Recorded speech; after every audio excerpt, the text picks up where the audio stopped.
SDRJ, J'aider l'enfant Jésus, dans votre mission Face à Face. Aujourd'hui, nous avons le privilège de recevoir une merveilleuse femme parmi nous. Bonsoir maman. Bonsoir. Pourriez-vous vous présenter? Je m'appelle Rina Mariello. Je suis mariée à Jérémy Mariello et je suis mère de 3 enfants. Pourriez-vous bénir ce moment? D'accord. Nous allons prier. Amen. Éternel notre Dieu, nous te rendons grâce, toi qui es le maître de temps et de circonstances, toi qui as permis que nous puissions venir en ce lieu. Seigneur, je te présente ce temps où nous allons passer ensemble, Seigneur. Sois au contrôle de tout ce qui sera dit et tout ce qui sera fait pour la gloire de ton saint nom. Amen. Amen. Bonsoir maman. Bonsoir. Aujourd'hui, nous avons ce privilège de vous recevoir pour ce si merveilleux ouvrage que vous avez écrit, Une famille bâtie sur le roc. Pourquoi avoir choisi ce thème? Au fait, le thème a été choisi compte tenu d'une expérience personnelle. S'il faut expliquer un peu c'est quoi une famille bâtie sur le roc, c'est une famille qui est bâtie sur Jésus-Christ, lui qui est le roc. Et ce qui veut dire qu'une famille qui est bâtie sur le roc, peu importe les vents, les tempêtes qui peuvent arriver, les problèmes et les situations, cette famille, elle peut peut-être bouger ou bien être un peu dérangée, mais c'est une famille qui ne sera pas détruite. Et le livre, il y a combien de chapitres dans le livre? Il y a 4 chapitres. Oui. Et c'est quoi comme chapitre qu'il y a? Le premier chapitre, je parle du mystère du mariage. Et le deuxième chapitre, je parle du rôle du mari dans la famille. Et le troisième chapitre, je parle du rôle de la femme dans la famille aussi. Et le 4e chapitre, je parle de la relation entre parents et enfants.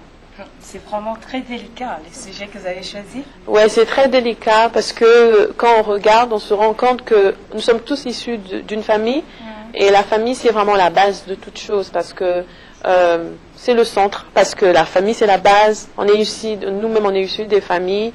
Et après, quand on grandit, on est appelé à faire notre propre famille aussi. Donc c'est vraiment très délicat et très, très important, très essentiel, quoi. C'est vraiment un sujet capital. Là, je remarque, le premier chapitre, c'est le mystère du mariage. Oui. Que pourriez-vous nous dire par rapport au mystère du mariage? Le mystère du mariage, ce que je voulais dire, c'est que nous pouvons voir dans Genèse 2, versets 21 à 24. En fait, là, dans la Bible, on nous parle de la création de la femme quand la femme a été prise de la côte d'Adam. Et nous voyons que Dieu, dans son plan parfait, avait créé l'homme et après il a créé la femme pour qu'ensemble, qu'ils soient unis et qu'ils puissent avoir des enfants et multiplier la terre comme il avait recommandé. Et alors, c'est ça le mystère. Le mystère parce que dans sa volonté parfaite, il a permis que l'homme et la femme existent et puissent procréer après. Et aussi, nous voyons aussi au travers de cette union, nous voyons aussi l'union de Jésus-Christ qui est uni avec l'Église, qui est l'époux de l'Église. Et donc nous, en tant que famille, les couples, les familles, représentent un peu indirectement Jésus-Christ avec son épouse qui est l'Église sur la terre. Ouais. Et le deuxième chapitre nous parle le rôle de la femme dans le mariage. Peux-tu nous expliquer c'est quoi le rôle de la femme dans le mariage? Parce qu'aujourd'hui nous avons beaucoup de lacunes pour savoir c'est quoi le rôle de la femme dans le mariage.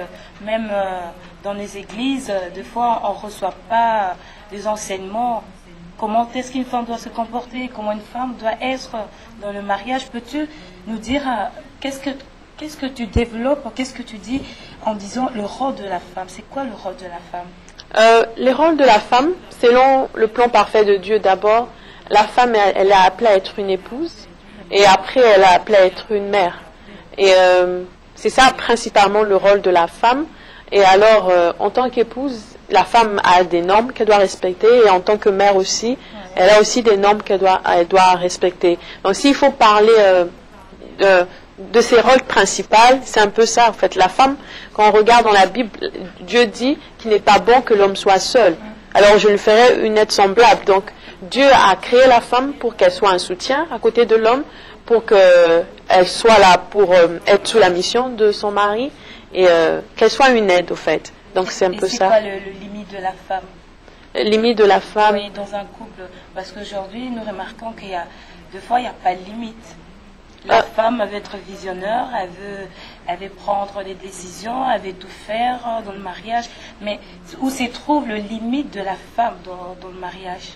Les limites de la femme d'abord, moi, c'est quelque chose que j'ai appris, mais je l'ai appris difficilement. Okay. Parce que avec mon background d'où je viens, donc j'ai dans ma tête, parce que je parle un peu dans le livre aussi de la modernité, et j'explique comment, depuis que j'étais à l'école, très petite, parce que nous sommes nés après l'émancipation de la femme, on nous a appris que la femme était égale à l'homme, et que la femme devait tout faire pour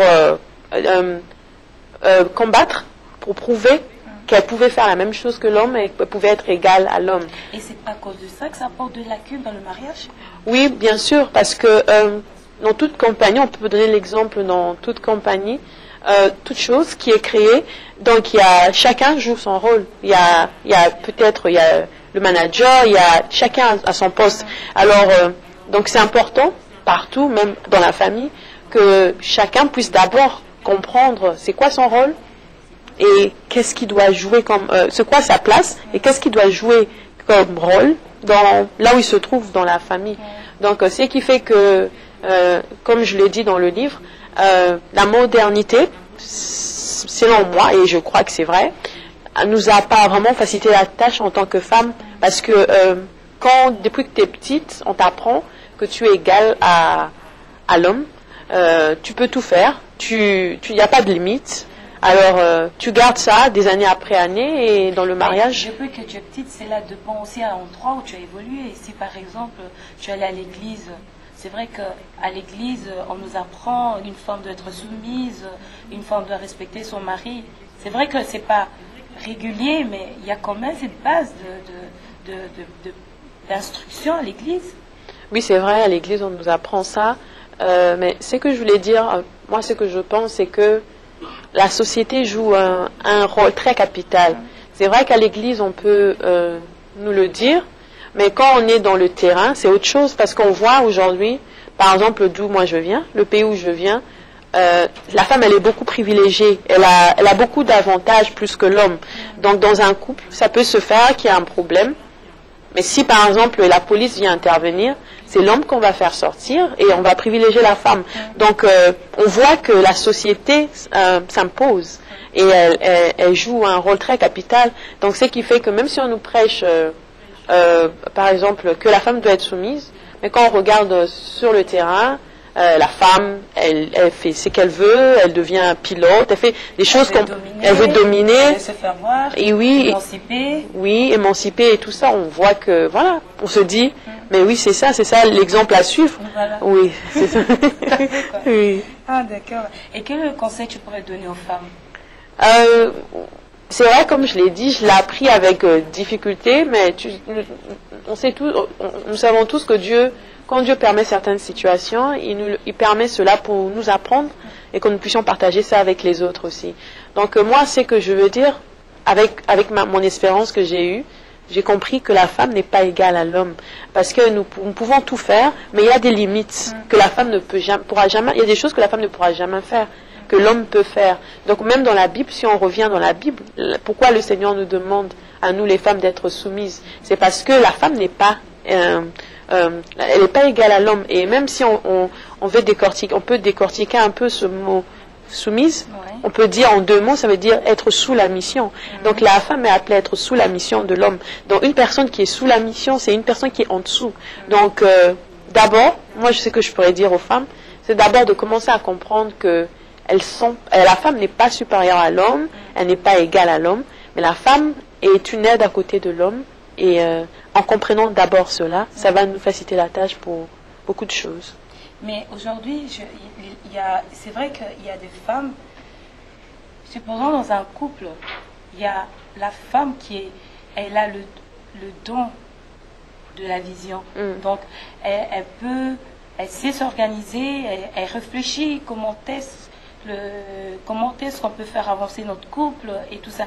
Et quand le mari n'est pas visionnaire, ou bien le mari n'exerce pas ce don de vision, qu'est-ce qu'il peut faire C'est vrai que c'est un cas très délicat, parce que normalement, c'est l'homme qui est appelé à être visionnaire. Parce qu'aujourd'hui, c'est vrai qu'on trouve aussi qu'il y a des hommes qui ne prennent pas leur responsabilité dans le mariage.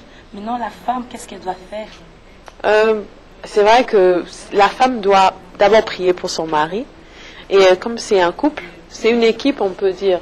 Donc la femme doit essayer de parler à son mari, essayer de lui parler calmement, avec tout le respect qu'il faut, lui faire comprendre que tiens, c'est tout ça à toi de faire ça, et je suis pas, surtout quand c'est un couple chrétien, parce que si on s'appelle chrétien, donc on est appelé à marcher selon la loi et la parole du Seigneur.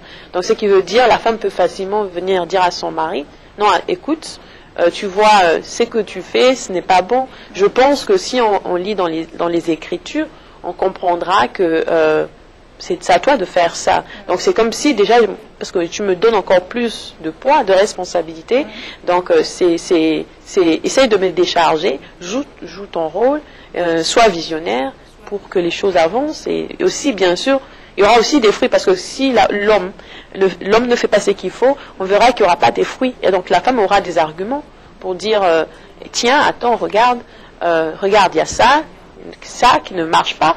Et je pense que peut-être c'est à cause du fait que tu ne fais pas ton rôle, tu ne prends pas ta place. Et si on essaye d'arranger les choses, je pense que les choses iront mieux. Et si c'est un chrétien, c'est un enfant de Dieu. Parce qu'être chrétien, c'est bien, mais être un enfant de Dieu, c'est mieux. Donc, si c'est un enfant de Dieu, il comprendra. Peut-être au début, il peut hésiter.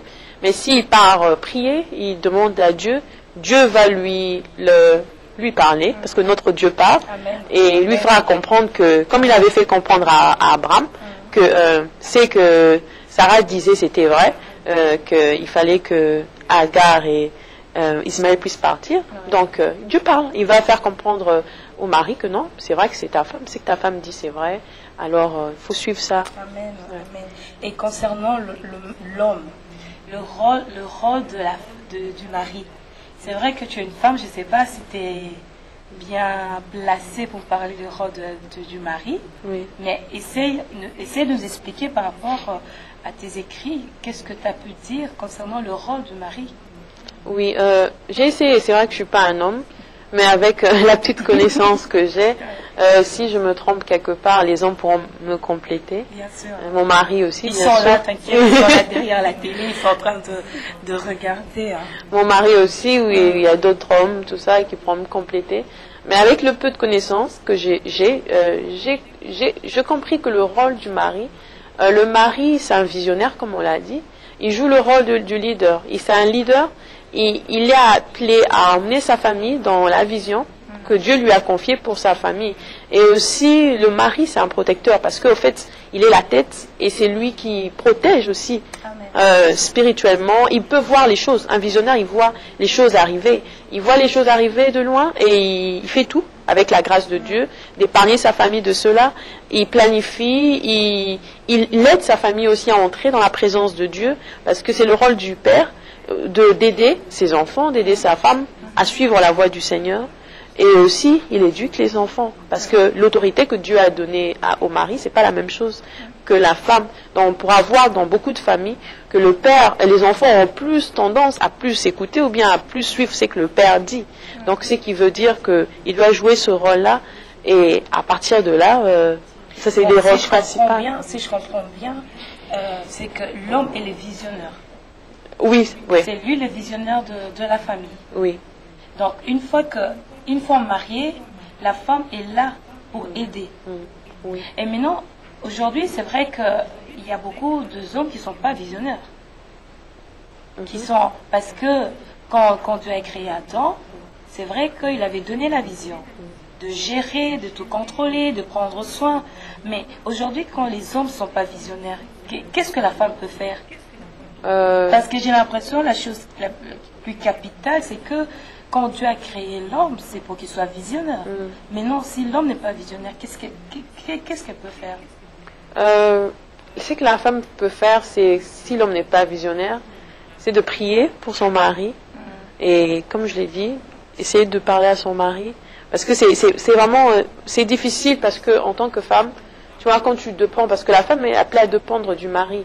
Et quand tu dépends de ton mari, et tu vois, il y a des limites que tu ne peux pas franchir.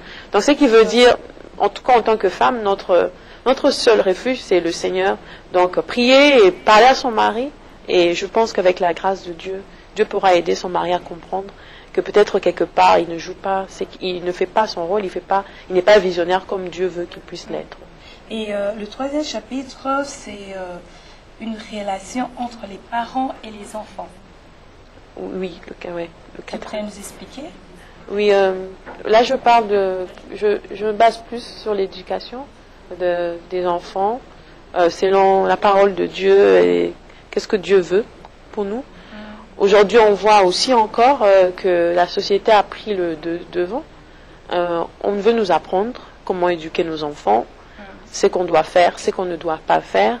Et malgré ce qu'on nous apprend, on voit aussi que la délinquance fait qu'augmenter. Donc, moi, ce que j'ai voulu soulever, c'est de faire comprendre que les parents, selon la parole de Dieu, sont appelés à corriger leurs enfants. Parce que la Bible nous dit que nous devons corriger nos enfants. C'est là qu'ils vont nous donner du repos. Donc, nous devons corriger nos enfants, bien sûr, avec amour, parce que il ne faut pas abuser des enfants, il ne faut pas abuser de l'autorité. Nous devons corriger les enfants, nos enfants. Si les enfants ne font pas ce qu'ils doivent faire, les faire voir, parce que l'enfant, on est avec le péché, donc on commence à pécher dès le bas âge. Alors les parents sont là pour aider, redresser, montrer aux enfants que le chemin, ou bien ce que tu fais, ce n'est pas bien compte tenu de la parole de Dieu. Donc Dieu dit, il ne faut pas faire ça, il ne faut pas faire ça. Montrer ce qui est bien aux enfants et montrer ce qui est mauvais. Mais quand vous dites qu'il faut corriger les enfants, il faut redresser les enfants, plus dans la parole, ou bien à taper? Je ne parle pas de taper parce que ça c'est un cas délicat, mais je parle on n'est pas obligé de taper pour corriger quelqu'un. Il y a plein de manières. C'est bien, nous qui avons grandi au Congo, nos parents nous ont tapés. Ils nous ont tapés à chaque fois qu'on ne réussissait pas à l'école, qu'on faisait des bêtises, on nous tapait sérieusement. Mais aujourd'hui en Europe, c'est vrai que les enfants, il ne faut pas taper, il faut cajoler parce qu'il y a la police qui sera là. Comment est-ce que les parents peuvent s'y prendre avec les enfants? Donc, moi, comme j'étais en train de dire, il y a plusieurs manières de corriger. Par exemple, si l'enfant ne se comporte pas bien, lui réduire des privilèges, par exemple. Il y a ça aussi, et ça marche aussi. Et parce que l'enfant est sensible, l'enfant est attaché à ses parents. Il suffit de lui interdire quelque chose qu'il aime bien, ou bien il suffit qu'il puisse se rendre compte que ses parents ne sont pas contents de ce qu'il a fait, ou bien, et ça les affecte, et ça les pousse à changer. Mais souvent le problème c'est nous, parce que dès que les enfants sont petits, on les habitue à la facilité. Par exemple, si déjà l'enfant sait que quand ma mère ou mon père, quand il dit non, ne fais pas ça, il suffit que je revienne la deuxième fois je change un peu la phrase, je change un peu la formulation, mes parents diront oui. Donc c'est déjà une faiblesse quelque part.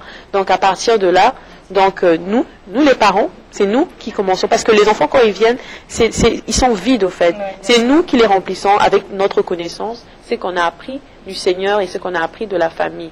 Donc à partir de là maintenant, c'est à nous de redresser les choses et de commencer déjà dès le bas âge à apprendre aux enfants que quand je dis oui, c'est oui, et quand je dis non, c'est non. Comment redresser? Mais comme j'ai dit, les principes, déjà respecter ses paroles. Respecter ses paroles quand tu dis non, parce que je ne sais pas si tu as remarqué aussi, je ne sais pas si tu as remarqué aussi que les enfants, un enfant il peut venir te demander quelque chose, mais après il reviendra. Ils sont très intelligents et facilement un enfant peut te manipuler. Donc nous, déjà les parents aussi, avec cette faiblesse qu'on a de l'amour, facilement les parents ils peuvent dire oui et quelques temps après ils changent. Le non oui en fait c'est ce que je voulais dire. Quelque part ils n'aident pas les enfants. Non, parce que l'enfant est déjà habitué à la facilité et l'enfant sait déjà comment manipuler son père ou sa mère, comment faire pour avoir changé son nom en oui, et c'est là que ça crée problème. Mais tu ne penses pas que quand un enfant devient déjà assez intelligent pour savoir comment je peux avoir ce que je veux chez mes parents. Tu vois pas quelque part, c'est déjà un problème avec les parents. Donc les parents, ils sont pas assez fermes, assez stricts avec les enfants. Oui, ouais, c'est déjà un problème parce que si, bon, c'est vrai que rien n'est impossible à Dieu. Il y a toujours possibilité de redresser, de changer les choses avec le Seigneur. On l'a bien vu, nous, on n'a pas connu le Seigneur. Ou bien peut-être on l'avait connu, après on l'a abandonné. À un certain moment, Dieu nous a récupérés encore. Il nous a remis sur sa voie. Donc on voit qu'il n'y a rien qui est impossible. Mais c'est vrai que ça sera difficile. Parce que quand un enfant habitué, c'est comme un arbre qui est déjà penché, il faut essayer de le redresser. Donc ça sera difficile, il faudra faire un peu plus d'efforts.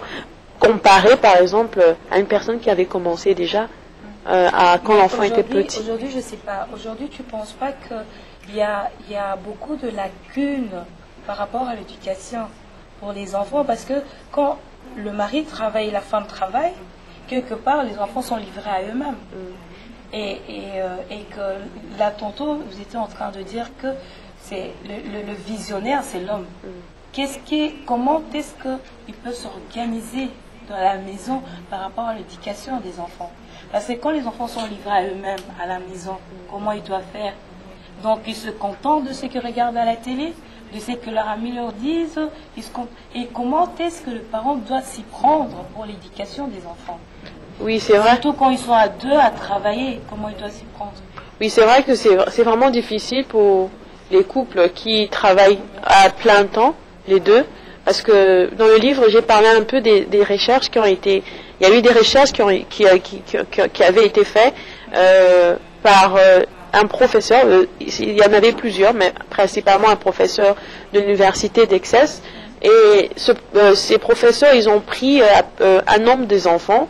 Et ces enfants, ils ont pris un nombre exact, un nombre des enfants que les parents travaillaient à plein temps les deux.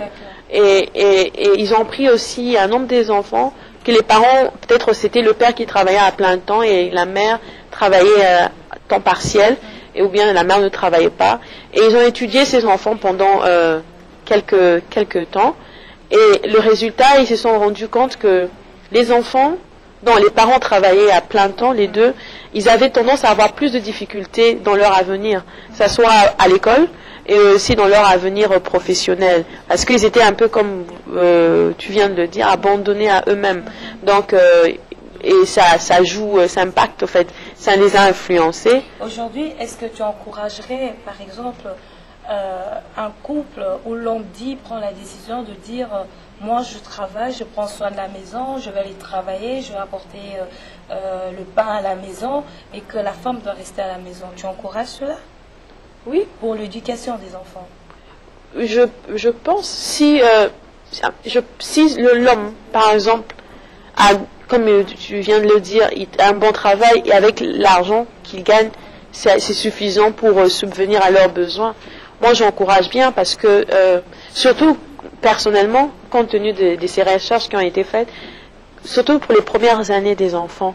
Parce que les recherches, comme je viens de dire, c'était des enfants, ils ont étudié les enfants dont les parents travaillaient à plein temps le 2, avant que les enfants puissent avoir 5 ans. Avant qu'ils commencent l'école maternelle ou primaire, ça dépend du pays.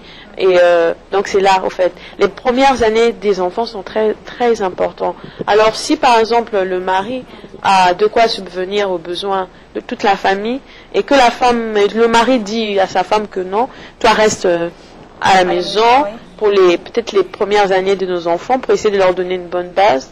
Et moi j'encourage, pourquoi pas, si c'est faisable. Mais c'est vrai que si dans la société il y a des réalités, si peut-être le mari n'a pas un travail un peu bien payé, essayer de voir un peu comment organiser. Il y a toujours c'est pas à cause de cette réalité que nous avons qui fait que on veut avoir plus, que des fois on oublie l'importance des enfants. Des fois on oublie que les enfants sont importants et il faut d'abord veiller à leur éducation avant de courir, de chercher d'abord toutes ces choses qu'on veut avoir. Oui, c'est vrai, parce que nous sommes dans une société égoïste. On veut, comme tu viens de le dire, on court au fait. Voilà. C'est une course, je veux avoir ça, il faut qu'on achète ça, il faut qu'on fasse ça. Et entre-temps, on oublie l'éducation des enfants. Oui, c'est une course. Et c'est comme je l'ai dit, il y a une partie que j'ai dit dans le livre. Au fait, en parlant de l'émancipation, on dit... en fait, l'émancipation, le but de l'émancipation, c'était quoi? C'était de décharger la femme de ce poids d'être femme au foyer, d'être tout le temps à la maison et de ne faire aucune activité professionnelle. Mais, en réalité, moi, je dis dans le livre... La femme a abusé. Non, pas la femme a abusé, mais en réalité, j'ai dit, selon mon constat, j'ai remarqué que... Ça, c'est un constat personnel. J'ai remarqué que, en fait, la femme est maintenant... elle veut dominer. Elle veut plus. Non, elle veut pas plus, mais je veux finir ma pensée. Elle est exposée à deux réalités. Elle est sous pression, en fait. Elle est encore sous pression à cause de l'émancipation. Parce que, personnellement, moi, quand j'ai fini les études, mais avant déjà que je puisse finir, bon, c'est vrai que Dieu m'avait déjà fait comprendre ce que j'ai compris pour écrire le livre. Mais les choses qu'on me disait, même avec mes collègues, on me demandait qu'est-ce que tu vas faire, en fait, il y a la pression de faire une carrière, de s'imposer, d'avoir une vie professionnelle. Parce qu'aujourd'hui, les femmes veulent s'imposer. Alors voilà pourquoi ça sonne mal de voir une femme qui ne fait rien. Donc en fait, on est sous pression. Et maintenant aussi, la femme maintenant, elle est tirée à deux côtés. Parce qu'en fait, déjà principalement, il y a son rôle qui est dans sa nature, que Dieu a eu à mettre en elle, de s'occuper de sa famille. Et de l'autre côté, il y a la société qui l'attire aussi, de s'imposer pour montrer qu'elle est capable de faire quelque chose. Alors c'est là que la femme doit faire son choix, essayer d'équilibrer les choses pour que, comme je l'ai dit, la femme peut travailler, la femme peut faire une carrière, elle peut même, Dieu fait ce qu'il veut, il y a des femmes qui sont plus intelligentes que les hommes. C'est vrai que la femme peut faire carrière. Mais le problème est que quand la femme fait carrière en étant mariée et qu'il faut s'occuper de l'éducation des enfants, c'est pas peut-être ça l'handicap qui fait que deux fois l'homme veut faire carrière et la femme veut faire carrière, que les enfants se retrouvent eux-mêmes. Oui, ou bien à un moment ils devront faire s'entendre pour se dire ok ça va, moi je fais carrière pendant X temps, le temps que la femme reste au foyer s'occuper des enfants jusqu'à un certain âge qu'ils voient qu'ils sont assez forts et peut-être que la femme puisse aller faire carrière. Oui, c'est vrai que c'est ça, ça crée beaucoup de problèmes aussi. Mais je pense que si on entend, si le mari, c'est vrai, s'il veut le faire, c'est l'idéal aussi. Mais ça peut arriver aussi que l'homme ne veut pas que la femme puisse le faire, que la femme veut le faire. Oui, ça peut arriver aussi. Oui. Mais l'histoire, c'est que maintenant le problème, c'est à la femme de tout faire. Si, par exemple, elle veut travailler compte tenu des réalités financières ou bien compte tenu d'une raison quelconque, elle doit tout faire pour que la société, en fait, sa vie professionnelle ne puisse pas prendre le dessus de ses responsabilités. Elle doit toujours avoir tendance de privilégier, par exemple, son premier rôle que Dieu lui a donné, d'être une épouse et d'être une mère. Ah, d'accord. En fait, je suis sûre qu'il y a les téléspectateurs qui sont en train de se dire, mais comment est-ce qu'elle peut écrire un thème aussi délicat, vu son âge, et il y a des vétérans qui sont en train de nous regarder, mais comment est-ce qu'elle peut parler de la famille étant jeune comme ça? Ouais, comment cela se fait-il? C'est vrai que ce que je peux dire, c'est que Dieu fait ce qu'il veut. Dieu a choisi David, il était très jeune. Et même dans l'histoire des rois en Israël, il y avait des rois qui étaient très jeunes aussi. Mais il ne faut pas aussi oublier que j'ai déjà fait 9 ans de mariage, donc je me suis mariée très jeune, avec cette petite expérience. Et comme Dieu nous apprend d'une manière ou d'une autre, Dieu a permis que je puisse écrire. Pourquoi avoir écrit ce livre? Le but, c'est plus pour partager mon expérience, ce que j'ai appris. Et Dieu me l'a fait comprendre que ça allait être important pour les autres aussi. Parce que souvent, des fois, on se dit, quand tu connais un ou deux choses, tu te dis que peut-être tout le monde le connaît. Mais au moment où peut-être il y a des gens qui sont tout juste à côté de toi et qui ne connaissent pas ça. Donc, partager ce que Dieu m'a appris pour que ça soit une bénédiction, que ça puisse apprendre à d'autres personnes aussi. Et c'est vrai que j'ai eu beaucoup de témoignages. J'ai eu une sœur qui a lu le livre et qui s'est dit, qui a partagé. Elle a dit que, en fait, il y avait des questions qu'elle se posait pendant plusieurs années concernant son rôle, si c'est elle qui faisait mal les choses dans son mariage. Et quand elle a lu le livre, Dieu l'a beaucoup béni. En fait, Dieu lui a répondu à ces questions. Donc, je pense que c'est important parce qu'il y a des gens qui ne connaissent pas certaines choses et le partager, c'est une bénédiction, non pas que pour moi, mais aussi pour plusieurs personnes. L'idée, c'est vrai que tu pourrais lui partager à l'église, entre amis, dans la famille, mais d'où t'est venue l'idée de dire, bon, je vais écrire mes expériences dans un livre pour pouvoir partager aussi aux autres? Oui, au fait, c'est dû à une épreuve que nous avons connue dans la famille. Ça s'était fait que quand j'étais enceinte de mon 3e fils, on était partis dans une conférence, il y avait un serviteur de Dieu qui avait prophétisé sur moi, sur mon mari, sur ma famille. Et il a dit que Dieu allait permettre qu'il puisse avoir une épreuve, quelque chose de dur allait arriver bientôt. Et après ça allait se faire qu'on allait servir le Seigneur. Et bon, là, j'étais enceinte de mon 3e fils. Et quelques mois après, quand j'ai mis au monde mon fils, quand il a eu 1 mois, ça s'était fait qu'une nuit. On ne sait pas qu'est-ce qui s'est fait en réalité jusqu'à aujourd'hui. On n'a pas des réponses. Mais notre fils, le matin, on se réveille, on se rend compte qu'au fait, il y avait sa jambe gauche qui ne bougeait plus. Et alors, quand on l'emmène à l'hôpital, et après avoir fait la radio, c'est là qu'on nous informe que sa jambe était fracturée. Et on ne savait pas. Et c'est là que tout a commencé. On a eu beaucoup d'ennuis. On avait la police derrière nous, on avait le social service derrière nous. Et c'est après que, en fait, dans l'épreuve, c'est là où Dieu nous a rappelé ce qu'il nous avait dit à dire en avance. Et il nous a fait comprendre que c'est lui qui l'avait permis pour nous apprendre certaines choses. Et aussi, on a vraiment vu, au travers de cette expérience, ça nous a vraiment fait grandir dans la foi, parce qu'on a vraiment vu Dieu en œuvre, et même Dieu nous avait prévenu, même du mois, que l'histoire, tout ça allait finir. Dieu nous avait dit que en septembre, cette histoire allait finir et le dossier allait être clôturé. Et Dieu a fait vraiment voir sa main puissante. Ça s'est fait qu'après, on a été arrêtés moi et mon mari on était en garde à vue pour quelques heures, 9 heures, tout ça.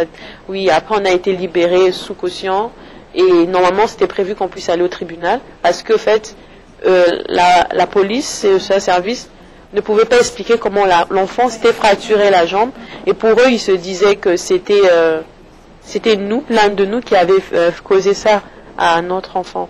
Donc après, Dieu a permis qu'il y ait eu des spécialistes qui ont eu à faire les examens, qui ont eu à faire les tests. Et après, ils ont fait leurs conclusions et ils ont conclu qu'ils ne peuvent pas dire comment l'enfant s'est fracturé, mais ils peuvent confirmer que c'était ni moi ni mon mari qui avait fracturé la jambe de l'enfant. Et c'est là que Dieu a accompli ce qu'il nous avait dit. Et en septembre, il y a une conférence qui s'est faite et avec toutes ces personnes et le dossier a été clôturé et aujourd'hui c'est comme si rien n'a jamais existé et vraiment c'est à partir de là, quelques temps après, Dieu m'a dit c'est que je t'avais appris, tout ce que je t'ai appris sur la famille, écris-le, tu peux écrire. Et c'est là que j'ai commencé petit à petit et jusqu'à aujourd'hui il y a eu le livre. Et c'était quoi le but à atteindre?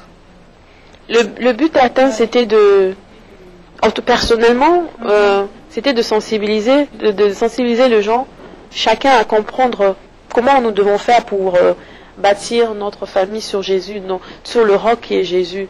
Parce que il faut pas le cacher. C'est vrai que quand on se marie, beaucoup quand on se retrouve dans les mariages, ils sont pas préparés au fait. Et après, ils rencontrent plein de situations, plein de problèmes, parce qu'il y a la réalité, parce qu'après le mariage, il y a la réalité. Chacun vient avec son éducation, avec son background, avec sa culture. Et maintenant, vous venez vivre ensemble, c'est là qu'il y a beaucoup de problèmes qui se font. Et alors, c'est à partir de là maintenant qu'il faut vraiment laisser Dieu vous guider et faire les choses comme Dieu le veut. Et c'est à partir de là, si on fait notre part, par exemple, la femme comprend qu'elle ne doit pas chercher à prendre la place de l'homme, et l'homme aussi fait sa part, parce que Dieu attend aussi de l'homme d'aimer sa femme, parce que j'ai pas mentionné ça. Dieu attend l'homme d'aimer sa femme comme Jésus aime et continue à aimer l'Église. Donc l'Église, on peut voir que l'Église elle est imparfaite. On fait tellement de choses qui déçoivent notre Seigneur, mais malgré ça, il ne s'est pas arrêté. Il continue à nous aimer, il continue à nous faire du bien, à nous promettre des grandes choses. Donc en tout cas, Dieu attend du mari d'avoir ce cœur d'aimer sa femme. Parce qu'il faut dire que la femme, c'est pas facile, parce que la femme, on est de nature très têtue, on est de nature, il faut le dire, avec la nature du péché, ça nous a pas facilité la tâche. On est têtu, rebelle de nature, donc, mais Dieu veut, comme l'Église aussi, que le mari, on essaie, on est en train d'essayer. Oui, on le fait, et Dieu veut aussi que le mari puisse aimer son épouse, malgré ses défauts, comme lui aime l'Église. Donc c'est un peu ça. Mais là, tantôt, quand vous étiez en train de parler, il y a une phrase qui m'a juste frappée. Vous êtes en train de dire, c'est vrai que quand on se marie, on n'a pas acquis des instructions, ou bien on n'a pas été conseillé comment vivre dans un mariage. Et aujourd'hui, tu penses que l'Église aide, ou bien l'Église conseille encore nos jeunes frères et sœurs concernant le mariage? Je pense que personnellement, pour mon expérience, que la famille, vraiment, c'est pas un thème qu'on parle beaucoup dans les églises. Okay. En tout cas, moi, là où je suis passée, peut-être je me trompe, il y a d'autres églises qui le font. En tout cas, moi, on ne nous a pas beaucoup parlé de ça. C'est le jour du mariage, ou bien quelques jours avant le mariage, ou quelques semaines, quand on vous parle un peu du mariage. Et ce qui fait que, voilà, en fait, la famille est laissée comme ça. Mais au moment où c'est vrai qu'on peut être spirituel, on peut prier comme on veut. Mais s'il n'y a pas la paix dans ta maison, c'est difficile d'être spirituel ou bien de grandir. Parce que si la maison là où tu vis, tu ne trouves pas la paix, c'est compliqué. Donc voilà pourquoi c'est important que les gens puissent apprendre. D'abord déjà, parce que ça c'est des trucs basiques, c'est basique, ouais. Donc, parce que quand on parle, au travers du titre, on peut voir que c'est vraiment basique parce qu'on parle du rôle de la femme, du rôle du mari. Oui, mais on peut croire que c'est basique, mais c'est vrai que c'est capital et beaucoup de gens l'ignorent. Et c'est important d'apprendre les basiques d'abord et après avancer et comme ça, Dieu va faire le reste. Amen, amen. Et concernant le devoir par rapport à l'éducation. Et même, que penses-tu de l'Église? Est-ce que l'Église joue un rôle capital pour l'éducation de jeunes à l'Église? Oui. Ou bien c'est quelque chose que l'Église devrait encore faire pour l'éducation des enfants? Oui, je pense que l'Église joue un rôle capital. Elle doit la jouer parce que quand on vient à l'église, on vient, on vient et c'est là où on peut apprendre beaucoup de choses. Parce que avec la grâce que Dieu a donnée à ses serviteurs, on peut nous apprendre, les jeunes, les enfants, les mariés, des choses qu'on ne savait pas. Et cela peut vraiment, une personne peut être beaucoup influencée même dans sa manière de marcher, de vivre et de faire déjà à partir seulement de l'église. Ce qui veut dire que l'église a un rôle très important à jouer. Ouais. En fait, j'étais en train de lire le livre, j'aimerais juste soulever un sujet très délicat. En fait, tu as écrit dans 1 Timothée 2,12, qui est en train de dire « Je ne permets pas à la femme d'enseigner, ni de prendre de l'autorité sur l'homme, mais elle demeure dans le silence. » Qu'est-ce que tu peux me dire par rapport à ça? Est-ce que la femme peut-elle prêcher ou pas? Je pense que la femme peut, parce que c'est vrai que quand on regarde dans les statistiques, on se rend compte qu'il y a plus, c'est plus les hommes qui ont le don, qui prêchent le 5 ministères, tout ça. Mais comme Dieu fait ce qu'il veut, il y a aussi des femmes que Dieu a choisies pour prêcher, pour enseigner. Mais dans la généralité, compte tenu de la nature de la femme, parce que la femme est facilement influençable. Et on peut voir aussi, entre Adam et Ève, c'était Ève qui était qui a été séduite en premier. Donc, ce qui veut dire, la femme, elle a déjà cette nature d'être facilement être séduite, que moi, je pense que voilà pourquoi la femme, c'est l'homme qui a plus la grâce d'avoir ces 5 ministères. Et après, à partir de là, l'homme, par exemple, la femme, par exemple, elle peut prêcher, mais la femme ne doit pas utiliser peut-être son ministère ou la grâce qu'elle a peut-être de prêcher pour s'imposer sur les hommes qui sont dans l'église ou bien pour dominer sur les hommes. C'est un sujet très délicat. Ouais. Vraiment très délicat là. Oui. Enfin, très délicat. D'accord. Et tu pourrais nous dire ce qu'on peut trouver cet ouvrage? Oui, au fait, d'abord, les gens qui sont intéressés pour avoir le livre, ils peuvent contacter TV La Foi en Jésus. Ils pourront se procurer cet ouvrage. Et aussi, c'est aussi en vente sur Amazon. Le site www.amazon.com ou bien www.amazon.fr. C'est en vente là-bas. Ils sont à combien? C'est à 10 euros. À 10 euros. Ouais. Je vous conseillerais de vraiment lire ce livre.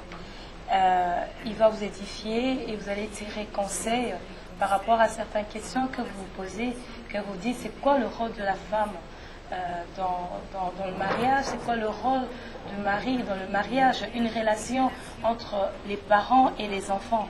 Je vous conseillerais vraiment de lire cet ouvrage et cela sera vraiment une grande bénédiction pour vous. Et pour le mot de la fin, que pourrais-tu nous dire pour le mot de la fin? Le mot de la fin, ouais, ce que je peux dire, c'est moi je veux encourager que tout le monde, parce que c'est vrai que c'est pas facile de construire quelque chose. D'accord. Oui, parce que quand on construit, on commence au néant, du néant, et on essaye de construire et de donner la forme au fait. Donc c'est pas facile, mais avec le Seigneur on peut y arriver. Et même là où on a eu à faire peut-être des erreurs, notre Seigneur a toujours ses bras grandement ouverts pour nous accueillir, pour nous montrer le chemin qu'on doit suivre. Donc, nous devons nous confier au Seigneur et s'ouvrir aussi, parce que c'est vrai que il y a beaucoup de gens, qui traversent des situations difficiles dans leur couple ou bien dans leur famille, mais qui n'osent pas en parler, et ça monte, et après un jour, on se rend compte que peut-être tel ou tel a divorcé. Donc, c'est bien d'en parler, déjà commencer à en parler au Seigneur. Et s'il y a des gens que tu te dis que tu peux faire confiance tout autour de toi, tu peux en parler. Penses-tu qu'on peut se confier? Oui, ça dépend de comment tu es entouré. Parce que c'est vrai qu'il y a des gens à qui on ne peut pas se confier. Parce qu'aujourd'hui, on se rend compte qu'il y a beaucoup de gens, quand tu lui dis quelque chose, à la minute d'après, c'est tout le monde qui est au courant. Donc, c'est ce genre de personnes comme ça, il faut éviter de se confier chez eux. Mais s'il y a des bonnes personnes qui t'entourent, il faut se confier. C'est vrai que notre premier confident d'abord c'est le Seigneur. Et après, si tu t'entends bien, si Dieu fait grâce, bien sûr, c'est ton mari d'abord. Après le Seigneur, c'est ton mari ou bien ton épouse. Parce que ça va être un peu contradictoire après t'être confié au Seigneur, d'aller vite te confier à l'extérieur chez une autre personne. À moins que peut-être qu'il y a des problèmes entre vous dans votre couple. Donc c'est là que peut-être tu peux te confier à une autre personne dehors, un ami ou bien un membre de ta famille que tu sais que tu peux faire confiance, qui pourra te conseiller, qui pourra t'aider et te montrer. Surtout quand c'est un chrétien, ça aide beaucoup aussi. Parce que quand on se confie à une personne qui ne connaît pas peut-être le Seigneur, et toi tu connais le Seigneur, et les conseils peut-être que la personne peut te donner, ça pourra t'influencer dans le mauvais sens et ça ne sera pas productif et bon pour toi. Donc c'est ça, on peut se confier, au Seigneur. Et aussi, je voulais soulever un point sur une famille, prier ensemble, prier en famille, parce que la victoire, c'est, en fait, il y a des choses que nous devons faire en famille qui peuvent nous aider aussi à avoir la victoire. Donc on peut voir que, en tout cas, de moins en moins, il y a beaucoup de familles qui ne prient pas ensemble. Et c'est là aussi que le diable, chacun est dans son coin. Et quand on regarde aussi dans en tout cas, moi, je plains la société. Je suis vraiment, je pars un peu contre la société parce que ça ne nous aide pas.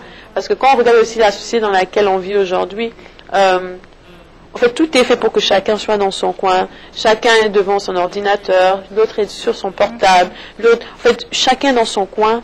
Et on n'a plus cette communion, cette fraternité, et ce qui fait aussi qu'on trouve pas aussi l'intérêt de passer du temps déjà en famille, et aussi de passer du temps dans la prière. Donc déjà, je crois que l'une des choses importantes qu'en famille on doit faire, c'est de commencer à prier ensemble, et instaurer des programmes de prière en famille, et aussi essayer de comprendre ce que Dieu attend de nous en tant que femme, en tant que mari, et inculquer aussi les bonnes choses à nos enfants. Et quand on les inculquera dès leur bas âge, c'est là qu'ils grandiront avec ça et ils ne le perdront pas. Ouais, c'est un peu ça. Et donc c'est ça. Et donc c'est ça. Merci beaucoup. Ouais. Merci d'avoir répondu à cette invitation et nous avoir partagé la pensée de votre livre. J'aimerais encore répéter, vous dire que vous trouverez ces ouvrages à la TV La Foi en Jésus, et ils sont à dire, ou si jamais vous les commandez, vous allez à TV La Foi en Jésus, le livre il est à 10 €. Merci beaucoup. Je voulais en profiter un peu. Je voulais profiter pour quand même saluer. Saluer, d'abord remercier le Seigneur, parce que c'est lui qui est la source de mon inspiration. Sans lui, je n'allais pas arriver ici. Et aussi remercier mon mari qui m'a beaucoup soutenu dans cette marche, dans cette lutte pour comprendre certaines choses que j'ai compris aujourd'hui et faire ce livre. Et aussi, je voulais aussi remercier ma mère, Adolphine, et mon père qui est décédé récemment. Je les remercie de m'avoir aidé, de m'avoir donné des bonnes bases, d'avoir été là, de m'avoir conseillé, et toute ma famille et tous mes pères spirituels qui m'ont apporté beaucoup aussi, qui m'ont appris les basiques, les choses importantes de la parole du Seigneur, parce qu'on n'apprend pas tout seul. On commence toujours, on a toujours un modèle, et avoir de bons serviteurs de Dieu, voir que même si dans ce temps de la fin, il y a beaucoup de choses qui se font à l'Église, mais voir qu'il y a toujours le reste de ces serviteurs de Dieu qui craignent Dieu, qui nous montrent le modèle, l'exemple à suivre, ça encourage beaucoup. Alors je veux encourager ces serviteurs de Dieu qui craignent Dieu de continuer à craindre Dieu, et je crois qu'au travers de leur voie, de leur marche, je sais que c'est pas facile parce que nous sommes dans une marche, dans une lutte, mais en persévérant dans la foi, en persévérant dans la crainte de Dieu, leurs fruits, c'est des produits comme moi, comme d'autres personnes, qui se disent non, s'il a pu le faire, je peux le faire et je peux servir le Seigneur. Voilà. Merci beaucoup. Je tiens à vous remercier tous de nous avoir suivis et que Dieu vous bénisse. Amen. Amen.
le frère Moïse, le frère Moïse.